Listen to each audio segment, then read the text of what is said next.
राधे राधे दोस्तों। आज हम आपको सुनाएंगे एक बहुत ही अच्छी कहानी। एक परिवार में माता पिता और उनके 3 बच्चे थे। बड़ी बेटी प्रिया थी और उससे छोटा एक बहन और भाई थे।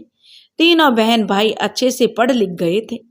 प्रिया थोड़े सांवले रंग की थी, इसलिए अब उसका सांवला रंग उसके लिए अभिशाप बनता जा रहा था।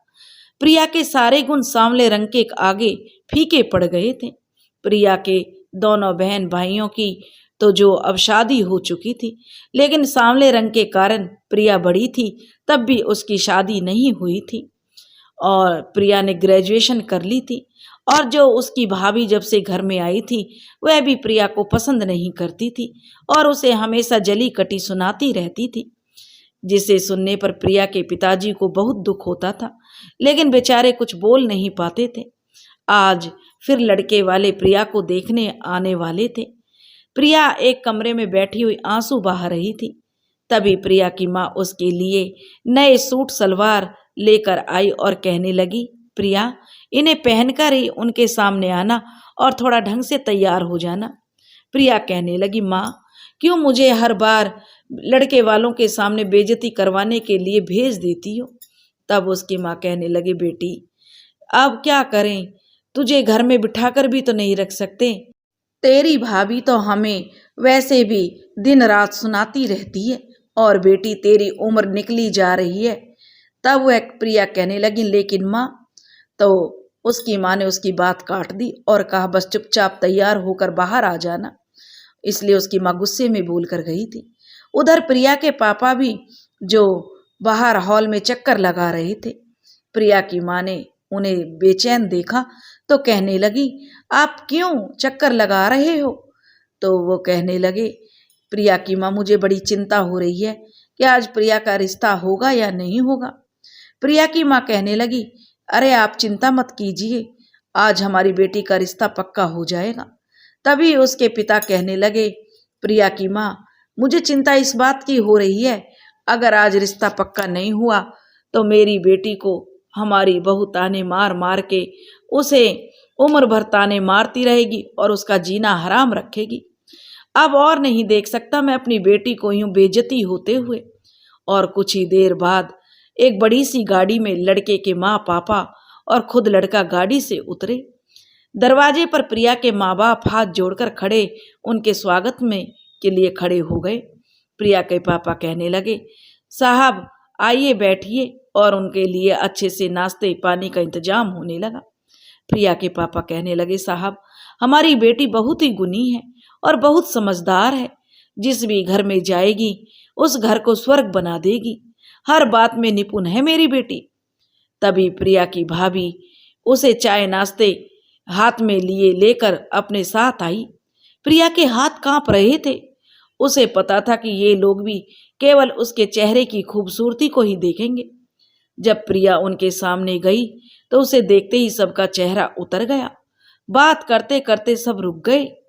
जो चेतन की माँ शर्मिला जी कहने लगी, अरे यह लड़की तो बहुत काली है भाई साहब, आप ही देखिए, क्या यह हमारे बेटे के बराबर में बैठने के लायक भी है? आप तो अपनी बदसूरत बेटी को मेरे लाखों में एक हीरे जैसे बेटे के गले बांध रहे हो। प्रिया के पापा ने प्रिया से कहा, बेटी तुम अंदर जाओ। और जब प्रिया अंदर चली गई और रोते हुए, तब उसके पिता लड़के वालों से कहने लगे, देखिए जी, मेरी बेटी के लिए यह रिश्ता मत ठुकराइए, नहीं तो हमारी बहुत बदनामी होगी।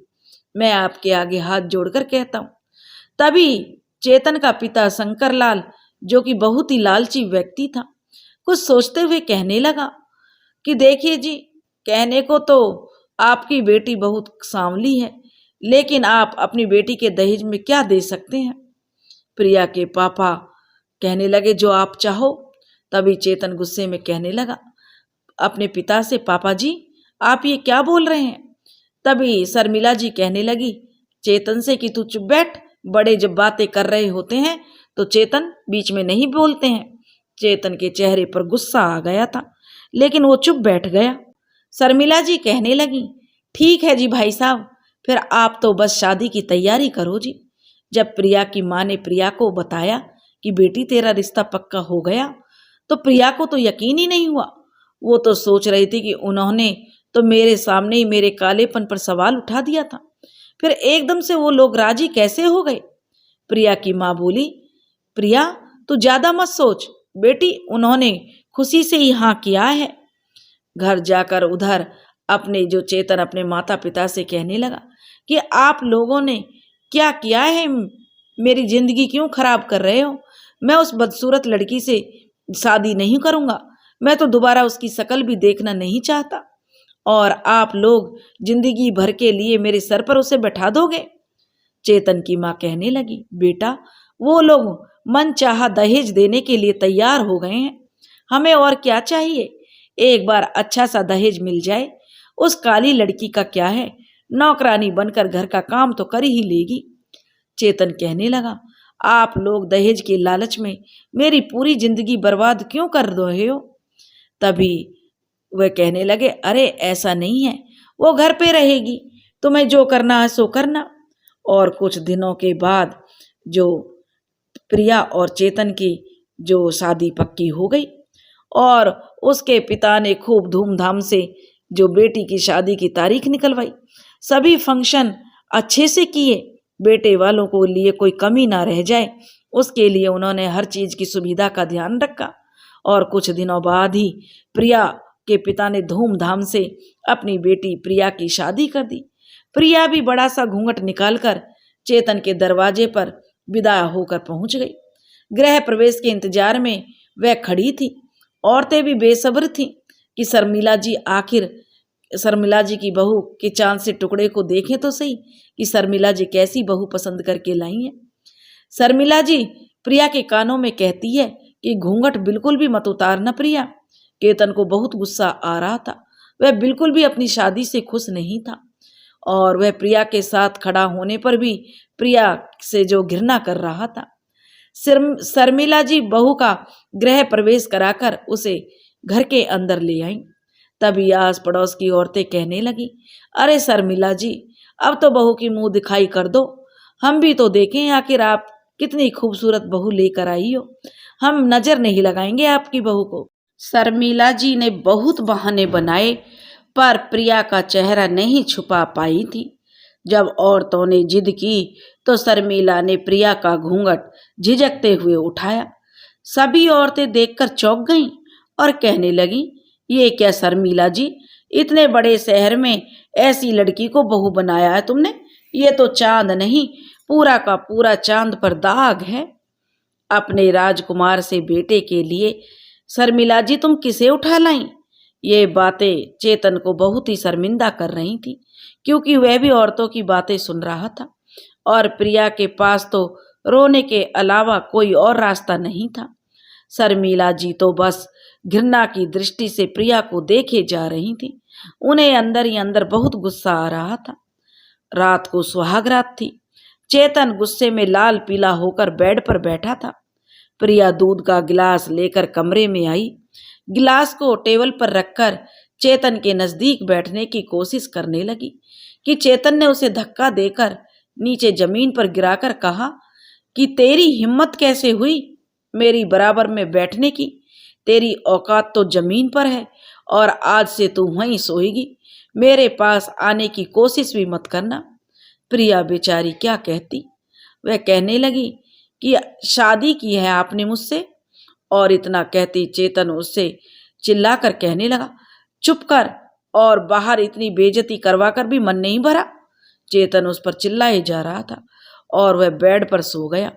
प्रिया बेचारी नीचे जमीन पर रात भर रोते रोते पता नहीं उसकी आंख कब लग गई। प्रिया सुबह उठी और नहा धोकर किचन में चली गई। चेतन जी के लिए चाय बनाने लगी। चाय बनाकर प्रिया ने जो चाय को कप में डाला और डरी हुई सी चाय का कप लेकर जो अपने कमरे में खड़ी रही, लेकिन फिर चेतन की ओर उसने अपना हाथ बढ़ाया और उसे छूकर कहने लगी, चेतन जी आपके लिए मैं चाय लाई हूं, उठ जाइए। चेतन आंखें मसलते हुए उठा और प्रिया को सामने देखा तो आंखें गुस्से में लाल हो गईं उसकी, और उसने प्रिया से धीमे स्वर में बोला, तुम यहाँ क्या कर रही हो। तो प्रिया कहने लगी, चेतन जी मैं चाय लाई हूँ, चाय पी लीजिए। चेतन ने चाय का कप उसके हाथ से लिया और उसके हाथों पर ही बखेर दिया, जिससे प्रिया के जो हाथ जल गए और वह चिल्लाने लगी। जलन के मारे उसके हाथों में दर्द हो रहा था। उसकी आवाज सुनकर उसकी सास वहां पर आई और कहने लगी, क्यों चिल्ला रही है सुबह सुबह इतना? प्रिया रोते हुए बोली, मम्मी जी इन्होंने मेरा हाथ जला दिया। उसकी सास कहने लगी, चुप कर कलूटी, तुझे किसने कहा था सुबह सुबह मेरे बेटे को अपनी यह काली और बदसूरत शकल दिखाने के लिए? सारी चादर खराब कर दी और ये रोना धोना बंद कर और इसे साफ करके ला। शर्मिला जी जब प्रिया से ऐसे बोली तो प्रिया बेचारी टूट सी गई। उसकी आंखों से आंसू बहने लगे, लेकिन कर भी क्या सकती थी। और वह शर्मिला जी अपने बेटे से कहने लगी, चेतन बेटा आजा, मैं तेरे लिए गरम नाश्ता बनाती हूँ, जल्दी से नहाकर जो डाइनिंग टेबल पर आजा। प्रिया बेचारी अपने जले हाथ पर उसने थोड़ी सी दवाई लगाई और फिर लग गई काम में, क्योंकि उसके आंसू देखने वाला वहां कोई नहीं था। अपना मन हल्का करने के लिए प्रिया ने अपनी माँ को फोन किया। उसकी माँ ने पूछा, बेटी चेतन जी कैसे हैं? तो प्रिया रोते हुए कहने लगी, माँ चेतन जी तो मुझे बिल्कुल पसंद नहीं करते। यह सुनकर उसकी माँ ने कहा, बेटी अभी एक दिन पहले ही तो तेरी शादी हुई है, धीरे धीरे सब ठीक हो जाएगा। तो उन्हें सज संवर कर रिझाने की कोशिश कर, उसके दिल का हाल जान। देख बेटी हमने तो तेरा घर बसा दिया, अब उसे तुझे ही संवारना है। यह कहकर उसकी माँ कहने लगी कि देख बेटी समझदारी से काम ले, और अच्छा अब मैं फोन रखती हूँ। प्रिया की माँ ने फोन कट कर दिया। प्रिया अपनी माँ के कहे अनुसार उसने जो अपने आप को बदलने की कोशिश की। उसने रात को एक लाल रंग की नाइटी पहनकर अच्छी तरह से तैयार होकर वह चेतन के पास गई। चेतन लैपटॉप पर काम कर रहा था। जो प्रिया थोड़ी सी मुस्कान अपने चेहरे पर लाकर कहने लगी, चेतन जी मैं कैसी लग रही हूँ? लेकिन चेतन जी कुछ नहीं बोले। जब 2-3 बार वह बोली, चेतन जी बताइए ना मैं कैसी लग रही हूँ, तब चेतन ने प्रिया की तरफ देखकर उसके पास आया और मुस्कुराकर अपने हाथों की 2 उंगलियों को उसके गाल से धीरे धीरे उसके कंधे तक लाया और हाथ की कलाई को जोर से पकड़ा और आईने के सामने ले जाकर कहा, बदसूरत औरत बिल्कुल ऐसी लग रही है, एकदम बदसूरत। और आईने की टेबल से लाली उठाकर उसके पूरे होठों पर लगाते हुए बोला, तुम्हें देखकर आईने को भी शर्म आ जाएगी। कलूटी मेरे साथ रिश्ता बनाने की कोशिश करती है। और वहीं पर रखी काजल की डिबिया से उसके पूरे गाल और आंखों के नीचे तक उसे काजल से जो काला रंग से पोत दिया और कहा, यह है तुम्हारा असली चेहरा जो दिन पर दिन ऐसे ही बिगड़ता जाएगा। और वह प्रिया को धक्का देकर चला गया फिर से और कहने लगा, फिर से अपनी शकल लेकर मेरे पास मत चली आना। प्रिया बेचारी बाथरूम में पानी के फुहारे के नीचे बैठी जोर जोर से रोती रही। कपड़े धोने वाली ब्रश से हाथों और चेहरे के कालेपन को उतारने की बेचारी खूब कोशिश करने लगी। अब 3-4 दिन बीत चुके थे। 3-4 दिन के बाद चेतन के कुछ दोस्त आए। चेतन ने उन्हें बाहर बगीचे में ही बिठा दिया और चेतन का एक दोस्त कहने लगा, यार चेतन तुमने शादी कर ली और बुलाया भी नहीं, यहाँ तक कि दोस्तों से मिलना जुलना भी तुमने बंद कर दिया है। दूसरा दोस्त बोला, चल यार शादी में नहीं बुलाया तो कोई बात नहीं, लेकिन भाभी जी से तो मिला दे हमें। चेतन परेशान हो गया, सोचने लगा अब उस बदसूरत से इनको मिलाऊंगा तो मेरे पूरे ऑफिस में मेरी बेइज्जती हो जाएगी। यह सब जो प्रिया भी देख रही थी और उसने सोचा कि ये लोग खास तौर से मुझसे मिलने आए हैं तो मुझे अच्छे से तैयार होकर जाना चाहिए। वह आईने के पास जाकर ढेर सारा पाउडर लगाकर चाय नाश्ता लेकर उनके पास गई। इससे पहले कि चेतन के दोस्तों को कुछ बोल दिया था चेतन ने कि मेरी पत्नी तो अपने मायके गई हुई है। लेकिन जब प्रिया वहां पर चाय लेकर गई तो सब देखने लगे। प्रिया उनसे जाकर कहने लगी, नमस्ते जी, आप लोग मुझसे ही मिलने आए थे ना? प्रिया चेतन जी की धर्मपत्नी जो कहने लगी, मैं ही इनकी धर्मपत्नी हूँ। सभी दोस्त चौंकते हुए कहने लगे, अरे चेतन, ये कौन है? चेतन अब बहुत शर्मिंदा हो गया और कहने लगा, हाँ, यही मेरी पत्नी है। यह देखो। सारे दोस्त जो यह देखकर सारे दोस्तों ने जोर जोर से हंसना शुरू कर दिया। तो एक दोस्त कहने लगा, तभी तुमने शादी में हमें नहीं बुलाया यार, इन्हें कहाँ से उठा लाए, कुछ ज्यादा ही सुंदर हैं भाभी जी। चेतन ने प्रिया को धमकी लगाकर कहा कि अब मेरा मुंह क्या देख रही हो, जाओ यहाँ से। प्रिया सभी को आश्चर्य से देख रही थी, उनको ही कि इतने पढ़े लिखे लोग सुंदरता को महत्व देते हैं, क्या मन की सुंदरता कोई मायने नहीं रखती। प्रिया यही सोच रही थी कि ये लोग कैसे पढ़े लिखे हैं जो एक इंसान का मजाक उड़ा रहे हैं, और वह रोती हुई अंदर चली गई। रात को चेतन शराब में धुत होकर घर लौटा। वह गिरने ही वाला था कि प्रिया ने संभाल लिया और ले जाकर उसे बेड पर सुला दिया। शराब के नशे में चेतन प्रिया के बहुत नजदीक आ चुका था। चेतन कहने लगा, तुम आज बहुत सुंदर लग रही हो, और दोनों में नजदीकियां बढ़ गईं। सुबह उठकर प्रिया जो चेतन के पास जाकर लेट गई। जब चेतन की आंखें खुली तो उसने देखा कि प्रिया उसके पास लेटी हुई है।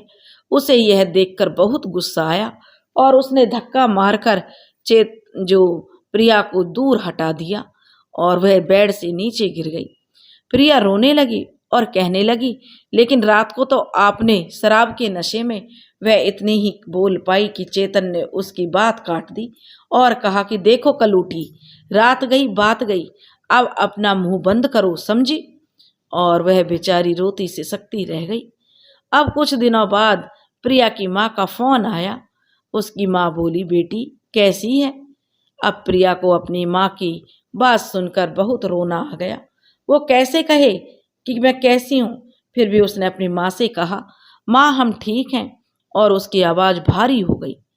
अब वह अपनी माँ से कहने लगी, माँ आपसे हम बाद में बात करेंगे, हमें कुछ काम है इसलिए हम जा रहे हैं, किचन में बहुत सारा काम है। लेकिन तभी प्रिया की सास शर्मिला जी जो प्रिया के पास आ गई और कहने लगी कि प्रिया अपनी माँ को बोल देना कुछ रुपयों की ज़रूरत है, भेज देंगे। प्रिया आश्चर्य से अपनी सासू माँ को देखती रही। शर्मिला जी फिर बोली, ऐसे क्या देख रही हो? उनके सर के इतने बड़े बोझ को उतार दिया है हमने, अब क्या कुछ रुपए भी नहीं ले सकते उनसे? तभी अचानक जो प्रिया का जी मचलने लगा। जल्दी से वह बाथरूम में उल्टियां करने लगी। शर्मिला जी जो समझ गई, प्रिया को पता चल गया कि वो माँ बनने वाली है, क्योंकि वह छत पर कपड़े उतारने गई थी। तभी वहाँ शर्मिला और चेतन आकर प्रिया की चोटी पकड़कर कहने लगे कि ये किसका पाप ले आई री, मेरा बेटा तो तुझे देखना भी पसंद नहीं करता। चेतन कहने लगा, मुझे कोई फर्क नहीं पड़ता कि ये बच्चा जिसका भी हो, तुमको गिराना ही पड़ेगा। प्रिया कहने लगी, नहीं माँ जी, ये इसी घर का चिराग है, मैंने चेतन जी के अलावा किसी दूसरे के बारे में कभी नहीं सोचा। शर्मिला के आगे प्रिया गिड़गिड़ाते हुए कह रही थी। जब दोनों उसके पति और सास नहीं माने तो उन्होंने धक्का देकर उसको कहा कि आपको मैं इस बच्चे को ख़त्म करने नहीं दूंगी। और दौड़कर वह अपने कमरे में जाकर अपनी माँ को उसने सारी बात बता दी।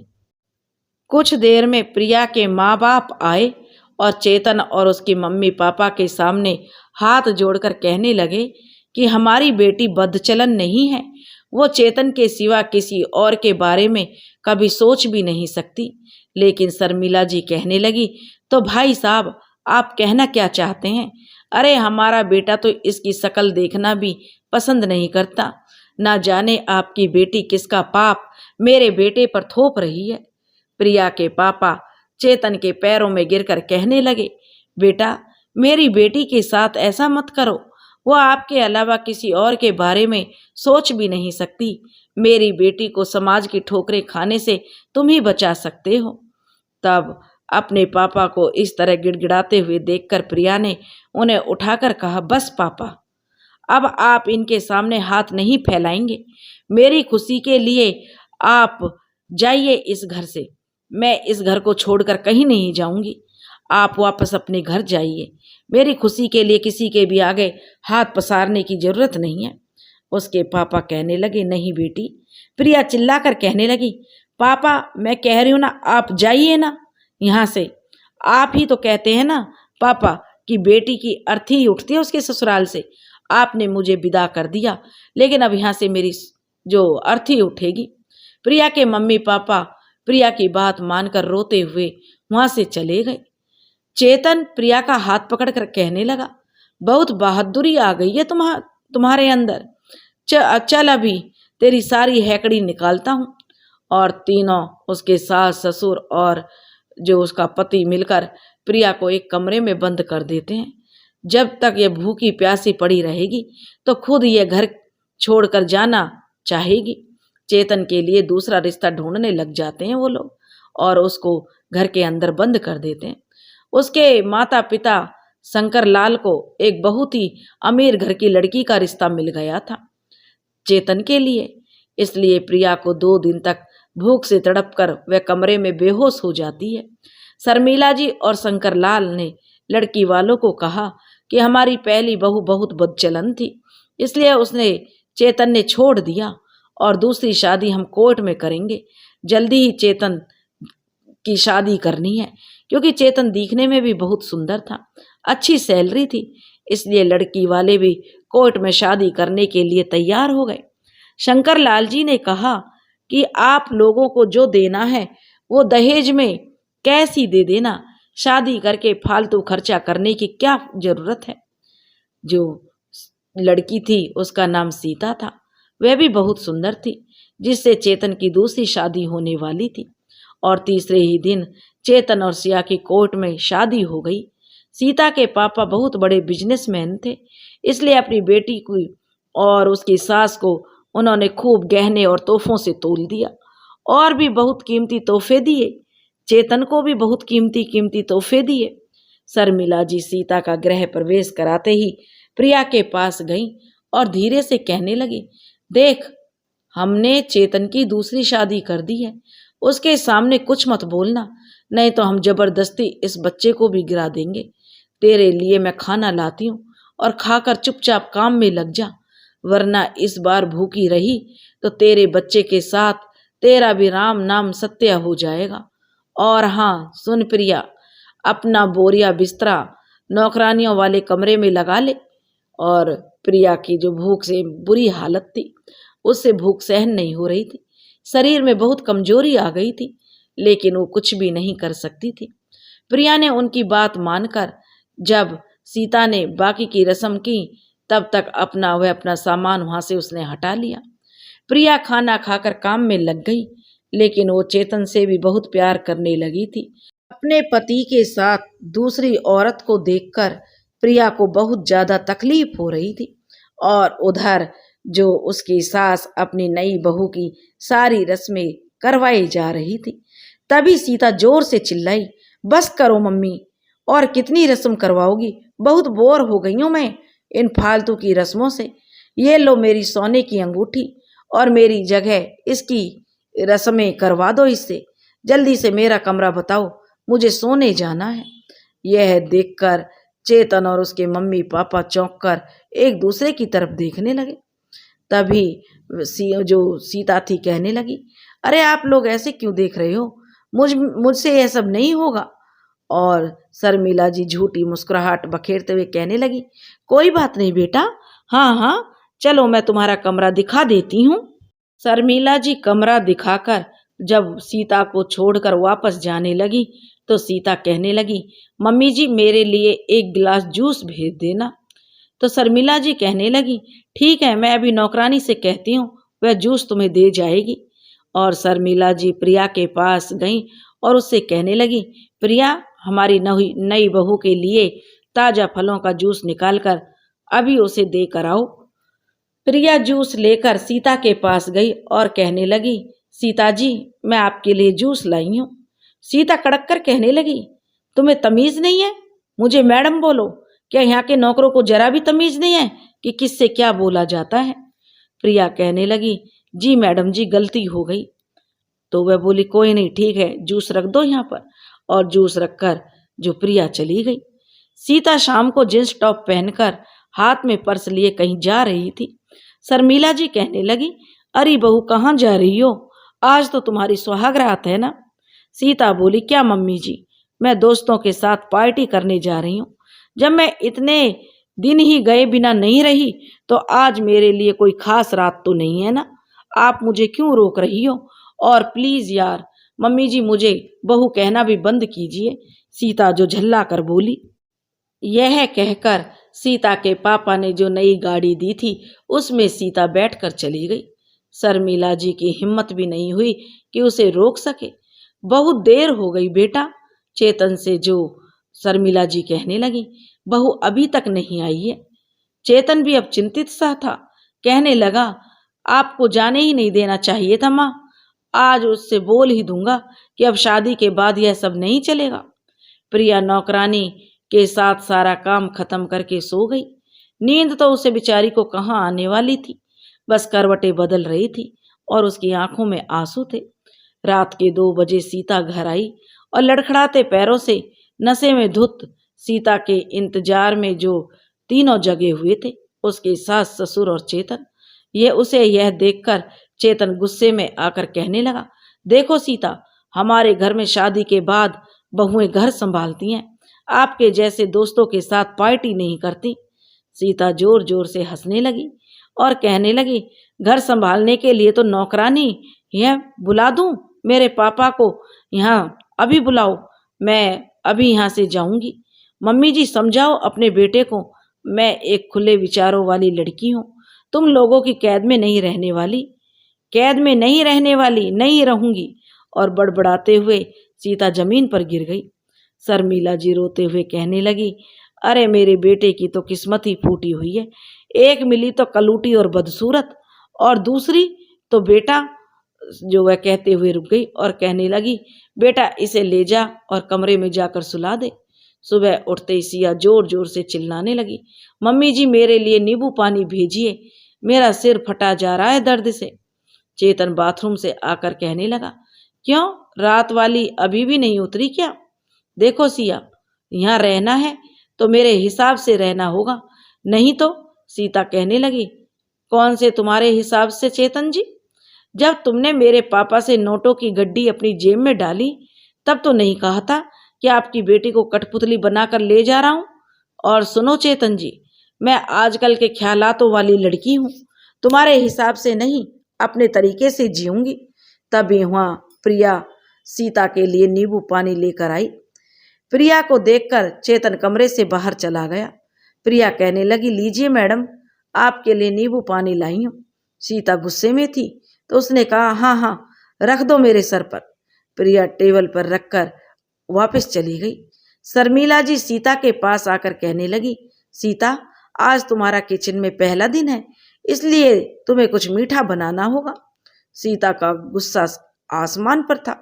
वह तो उसका गुस्सा तो 7वें आसमान पर था। बोली, कितनी बार कहा है आपको मम्मी जी, ये फालतू की रस्म मुझसे नहीं होंगी। घर में नौकरानी है ना, फिर मुझे क्यों परेशान कर रही हो? आप प्लीज यहाँ से चली जाइए। और हाँ, मेरे पापा से बोलकर कि आपने जिस तरह कैश और जेवरात लिए थे ना, उसी तरह एक नौकरानी भी मांग लेते तो आपकी ये फालतू की रस्म करने के लिए मेरे पापा एक नौकरानी भी भिजवा देते। शर्मिला जी को सीता की बातें कांटे की तरह चुभ रही थी, लेकिन उसके बाप ने खूब सारे रुपए देकर उनकी जवान पर ताले जड़ दिए थे। शर्मिला जी ने नजर भरकर जो प्रिया की तरफ देखा, जो केवल उनके बारिश को दुनिया में लाने के लिए इतने दर्द सह रही थी। सीता को इतना ही कह पाई, ठीक है सीता, कोई बात नहीं, जब तेरा मन हो तब कर लेंगे। सीता सुंदर तो बहुत थी, लेकिन सुंदरता से घर नहीं संवरता, अच्छे संस्कारों से चलता है, जो सीता में 10% भी नहीं थे। रात को देर तक दोस्तों के साथ पार्टी करना, शर्मिला जी की एक भी बात उसे नहीं माननी थी। सभी घर वाले कुछ दिनों में ही उससे तंग आ गए थे। शर्मिला जी भी मुंह में जो आता बस बोल देती। धीरे धीरे चेतन की नजर सीता की जगह प्रिया को ढूंढने लगी थी। उसे अब प्रिया की अच्छाइयां दिखने लगी थी। इंसान को कोयले और हीरे में फर्क बहुत देर से ही समझ में आता है। सीता चेतन जी को बिल्कुल भी समय नहीं देती थी। बस अपने दोस्तों के साथ पार्टी करती रहती। जब कोई टोकता तो अपने पापा का रौब झाड़ देती थी। आज जब चेतन ऑफिस से घर आया तो प्रिया किचन में काम कर रही थी। चेतन सीधा उसके पास गया और बोला, प्रिया तुमने खाना खाया? प्रिया कुछ नहीं बोल पाई थी। जी नहीं केतन जी, और इतना ही बोल पाई। केतन बोला, चलो टेबल पर हम दोनों साथ में डिनर करते हैं। प्रिया बोली, नहीं केतन जी, आप खा लीजिए, हम बाद में खा लेंगे। सीता और प्रिया में चेतन को फर्क समझ आने लगा था, क्योंकि जब तक चेतन खाना खाकर नहीं सोता था प्रिया भी उसके इंतजार में बैठी रहती थी। यह बात शर्मिला जी ने भी देखी थी। जहाँ सीता को किसी के बारे में कोई फिक्र नहीं थी, वहीं सीता के भरोसे पूरा घर था, जिसे वह बखूबी नहीं संभाल रही थी। एक दिन शर्मिला जी की तबीयत बहुत खराब हो गई और वह बेसुध सी अपने बेड पर पड़ी हुई थी। जब प्रिया कमरे में झाड़ू लगाने गई तो बोली, मम्मी जी क्या हुआ है आपको? और उसने छू कर देखा तो बोली, अरे मम्मी जी, आपको तो बहुत तेज बुखार है। प्रिया सारा काम छोड़कर पहले उनके लिए दवाई लाई, फिर ठंडे पानी की पट्टियां उनके सिर पर रखी। सीता चिल्लाती हुई प्रिया के पास आई और बोली, अबे ओ नौकरानी, तुझे कितनी बार कहा है मुझे नींबू पानी बना दे, मेरा सिर फटा जा रहा है। तो प्रिया कहने लगी, रुकिए ना मैडम जी, इनको बहुत बुखार है। तो सीता फिर चिल्लाते हुए बोली, अरे तो इतनी सी देर में मर थोड़ी जाएंगी। और इतनी देर में वहां चेतन और उसके पिताजी भी आ गए। चेतन सीता को एक थप्पड़ जड़ देता है, तुम्हारी हिम्मत कैसे हुई मेरी माँ के बारे में ऐसा बोलने की? सीता चिल्लाते हुए बोली, अब तुम सबको इस थप्पड़ का हिसाब देना होगा। शर्मिला जी भी अब उनकी आंखों में आंसू बहने लगे। सीता रोते हुए कमरे से बाहर चली गई। थोड़ी देर में सीता के पापा पुलिस लेकर आ गए और बोले, इंस्पेक्टर साहब अंदर कर दो इन सबको, मेरी बेटी को दहेज के लिए इन्होंने परेशान कर रखा है। सीता के पापा कहने लगे कि और ये लोग मेरी बेटी के साथ मारपीट भी करते हैं इंस्पेक्टर साहब, दहेज के लिए इन्होंने मेरी बेटी को परेशान करके रखा है। अब उसके ससुर कहने लगे, शंकर लाल जी, अरे नहीं नहीं साहब, ये तो झूठ है, हमने तो सीता बेटी की हर फरमाइश पूरी की है, किसी बात पर कभी कोई रोक नहीं लगाई। शर्मिला जी कहने लगी, प्रिया का सहारा लेकर जो बाहर आई और बोली, ये क्या कह रहे हो समधी जी, आपकी बेटी को सर आंखों पर रखा है हमने, हमें ये सिला मिला है उसका। सीता के पापा कहने लगे, मेरी बेटी को मैंने बड़े नाजों से पाला है, आपके बेटे की हिम्मत कैसे हुई उस पर हाथ उठाने की? शर्मिला जी प्रिया की तरफ देखकर कहने लगी, जिसको हमारी शिकायत करनी थी उसने तो कभी एक शब्द भी नहीं कहा, चुपचाप सहती रही। और कहते हुए शर्मिला जी रो पड़ी। चेतन भी आज पहली बार प्रिया को प्यार भरी दृष्टि से देखता हुआ सोच रहा था, प्रिया ने सिर्फ मेरे अंश को बचाने के लिए क्या कुछ नहीं किया और मैंने हमेशा उसकी बेइज्जती की। हे भगवान, बस एक मौका मिल जाए अपनी सारी गलती फिर से सुधारने का, और प्रिया और मेरे बच्चे को कभी भी मैं तकलीफ नहीं होने दूंगा, मुझे सजा ही मिलनी चाहिए। प्रिया कहने लगी, नहीं सर, मेरे मालिक लोग बहुत अच्छे हैं, इन्होंने सीता मैडम को जो कोई बदतमीजी उनके साथ नहीं की और न ही उन पर कोई हाथ उठाया था। प्रिया को ये भी डर था कि इन्होंने मेरी और चेतन की शादी के बारे में अगर पता चल गया तो एक और जुर्म सामने आ जाएगा, पहली के होते हुए दूसरी शादी कर ली।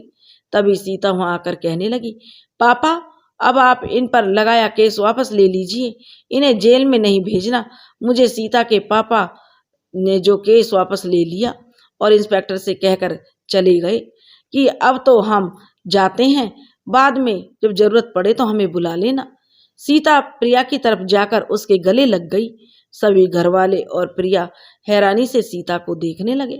सीता आंखों में आंसू ले कहने लगी, प्रिया यही इन लोगों को दिखाना था कि तू दिल की कितनी अच्छी है। प्रिया कहने लगी, मैं कुछ समझी नहीं सीता मैडम। सीता बोली, मैडम नहीं, मैं तेरी वो बचपन की सरफरी दोस्त कामनी हूँ। प्रिया कामनी कहने लगी, कामनी जो बचपन में अमेरिका चली गई थी, उसके जाने के बाद मेरी कभी कोई दोस्त नहीं बनी? तो सीता बोली, हाँ मैं वही कामनी हूँ जो बचपन में तुझे काली बोलने वालों के दांत खट्टे कर दिया करती थी। प्रिया बोली, और तू चेतन जी से शादी? तब जो वह सीता बताने लगी, अरे प्रिया, मुझे पूरी बात तो बताने दे, तू चिंता मत कर, तेरे पति ने मुझे छुआ भी नहीं है। कुछ ही दिनों पहले मैं भारत आई थी और आते ही तुझसे मिलने में तुम्हारे घर गई। वहाँ अंकल जी और आंटी जी बहुत रो रहे थे। उन्होंने मुझे सारी बात बताई।